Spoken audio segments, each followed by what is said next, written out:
pessoal, chegando com mais um vídeo para vocês.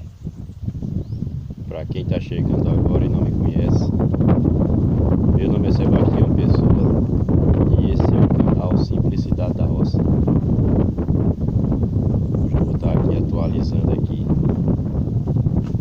o vídeo com esse garrote aqui, reprodutor. Estou dando aqui o primeiro trato do dia. É uma macaxeira. Dependendo da região, às vezes conhece como mandioca, né? Aqui na minha região a gente conhece como macaxeira. Mas assim, é uma ração que está saindo um preço mais em conta, né? Produzida mesmo. Aqui, aí está saindo mais em conta e dá um ganho de peso excelente. Assim, esse garrote ele estava bonito.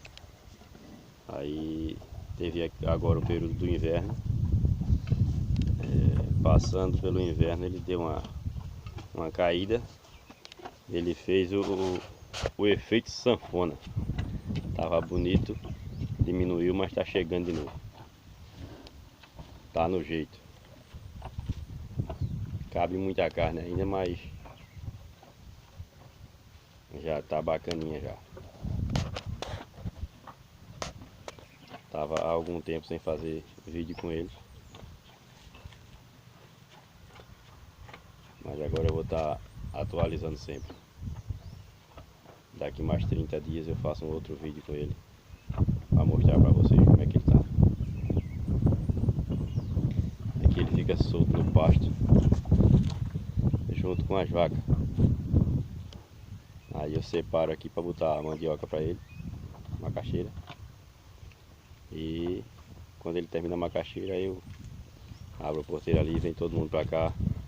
Aí eu jogo um capim aqui para eles todos. Mas é isso aí.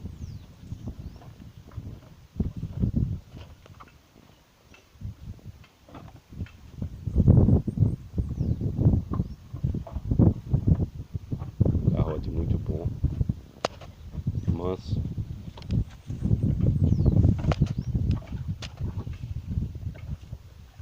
Mas assim, já tem umas filhas dele aqui grande. Já a vaca já, e tem que tirar ele e colocar outro no lugar. Que não é muito bom o reprodutor estiver cruzando assim com os parentes, que vai ser não vai sair uns filhos tão bons, né? Aí tem que tá trocando o garrote, colocar outro no lugar, para não dar continuação sanguínea, né? Assim, o mesmo sangue não é legal.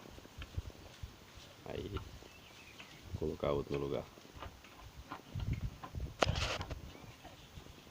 E agradecendo a cada um de vocês, novos inscritos.